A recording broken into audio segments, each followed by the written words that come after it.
Ako si Raven, isang second year IT student sa Bulacan State University.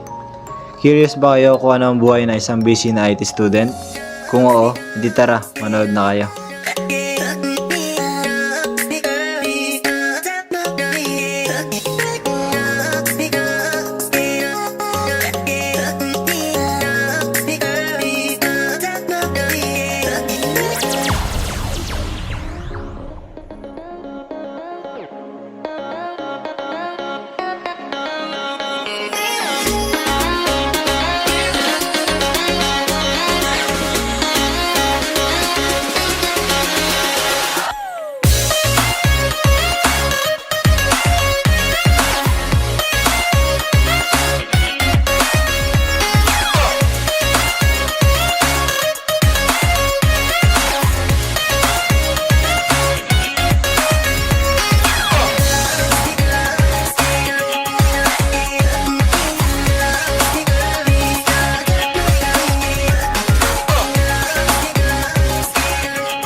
So yun guys, kakadating ko lang ng school ngayon. At ngayon, papunta ako sa mga kaklase ko para pag-usapan namin yung gagawin namin project.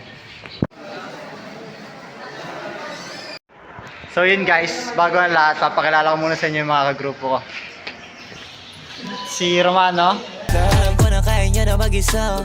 Yung sarili niya ay kaya niya DJ Mark, Bababaero, bababaero, bababaero. si Mika. At ang huli, si Irish. Spinning like a ballerina. Hello guys! Pupunta kami ngayon sa study area para pag-usapan yung project namin para sa subject na Living in the IT era. A few minutes later. Nakaka-stress talaga ang mga project. So dito guys, nag-uusap-usap kami para sa upcoming projects na need namin. Grabe, sobrang dami pero iniisa-isa muna namin para mas ginawaan kami. Pero habang nag-uusap-usap kami tungkol sa mga projects at mga kailangan gawin, sakto naman pagbaba ng memo galing kay Dean. Suspended na raw klase. So ayun, kinakailangan na namin itigil ang pag-uusap at umuwi muna para ituloy ang discussion sa online meeting. Uy! Okay. Bilang, 10 seconds. Dapat ko ng audio yan, 10 seconds.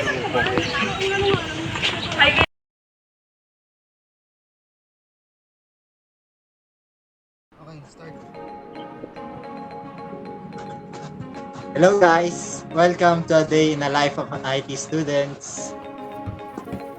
Yo, we're IT students. Of course, lagi kami friend. Nakabalong ko yan eh. We're IT student. Of course, pinag-aaralan namin dito kung paano mag-ayos ng ref and aircon.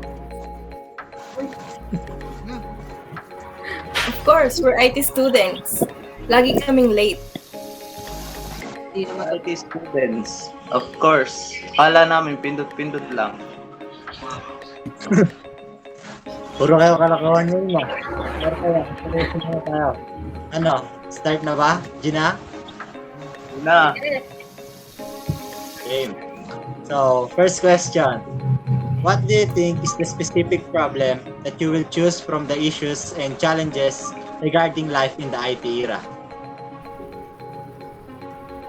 I'll choose addiction to technology and mental health.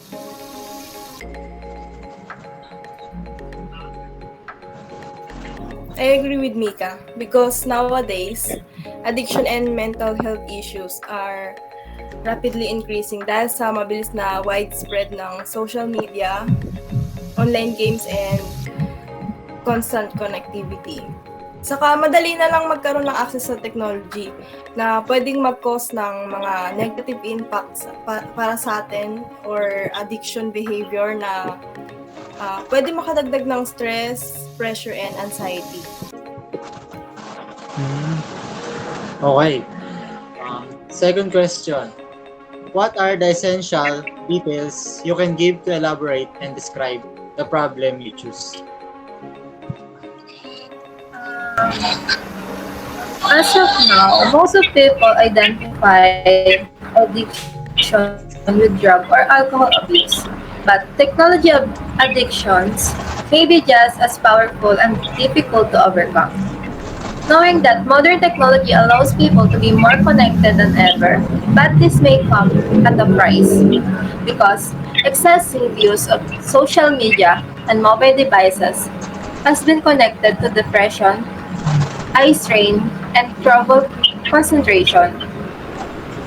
The problem here is that people get so dependent on technology that they are unable to engage in any other activities but using it. This may apply to someone who continuously avoids social situations in favor of interacting on internet, message boards, or someone who must always carry their smartphone out of fear or missing a text or call. And when technology becomes more important than life, it is a significant issue that has to be addressed. Even while there is evidence of the detrimental consequences of technology and its overuse, some forms of technology certainly have benefit the world. Additionally, there is also evidence that technology has a negative impact on people's mental health.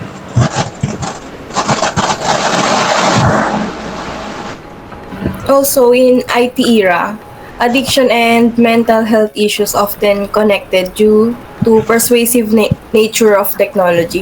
So, sabi nga ni Mika na some individual who always carry their smartphone dahil sa takot na may mga mamiss or makaligtaan sila na mga message or call na kaya hindi nila binibitawan yung mga phones nila or other gadgets na merong internet or social media. It could also lead to screen time overload. So ano nga ba yung screen time overload? It is an excessive use of smartphones, social media, video games, and streaming platforms na pwedeng mag-lead to addiction and negative impact nga sa ating mental health by causing anxiety, depression, and also sleep disturbances. Hindi din mawala yung cyberbullying and online harassment na pwede ding ikasira ng ating mental well-being and idea of suicide. Aisa, prepared ah. Nere, pangatlong tanong. As a future IT professional, what solution can you suggest that will help alleviate your answer in the letter A? For the first question. Wow, professional ITR. Parang ka-graduate ah. Hindi ka sure. So, I propose replacing compulsive tech or technology using with constructive habit. Therefore, an addict can decide to start doing non-technology hobbies like sports, painting, or gardening. Making substitution can be an incredibly effective method to change the way our minds function and positively active our pleasure center.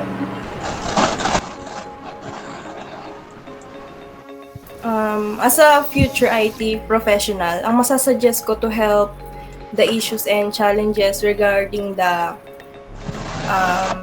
life in IT era about addiction and mental health is bawasan or wag masyadong magbabad sa internet. Dapat maghanap din tayo ng ibang hobby or bukod sa pagbabad ng sa internet, like do some exercise or sports.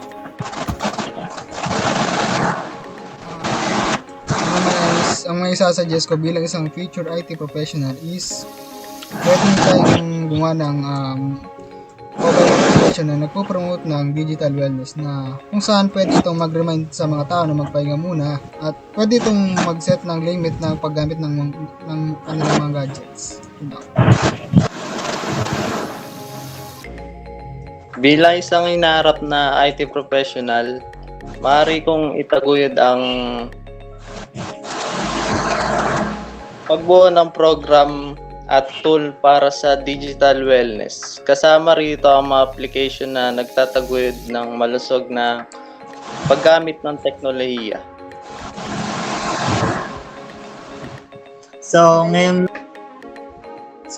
nasabi niyo na yung mga suggestion niyo. Sa tingin niyo, ano naman kaya magiging impact na yan pag na-apply na natin yun sa problema na napili natin? So, possible impact na ito is malaki.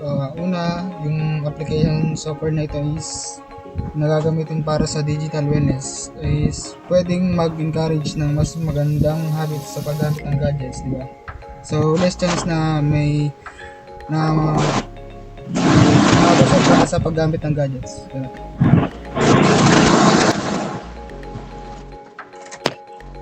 Sa akin naman ay ang pagpapatupad ng program at tool para sa digital wellness ay maaaring umantong sa mas malusog na mga kaugalian sa paggamit ng teknolohiya sa mga gumagamit. Pagbawas sa masamang epekto ng labis na paggamit ng screen sa kalusugan ng katawan at isip. At pagtataguyod ng mas balanseng relasyon sa teknolohiya. So yun guys, dito na natatapos ang vlog na to. Sana may natutunan kayo mula sa akin at sa aking mga klase. Mahirap talaga maging IT student. Pero kung isipin, masarap din sa feeling na kahit gaano kahirap ang course mo ay nakakaya mo pa rin. O siya, sa mga gusto mag-IT dyan, pag-isipan nyo ng mabuti. Masaya naman, pagbutihan nyo na lang. The joke. Huwag nyo rin palang kakalimutan i-hit ang subscribe button at i-on ang notification para updated kayo sa buhay naming mga IT. Thank you for watching guys. See you in my next vlog. Bye-bye!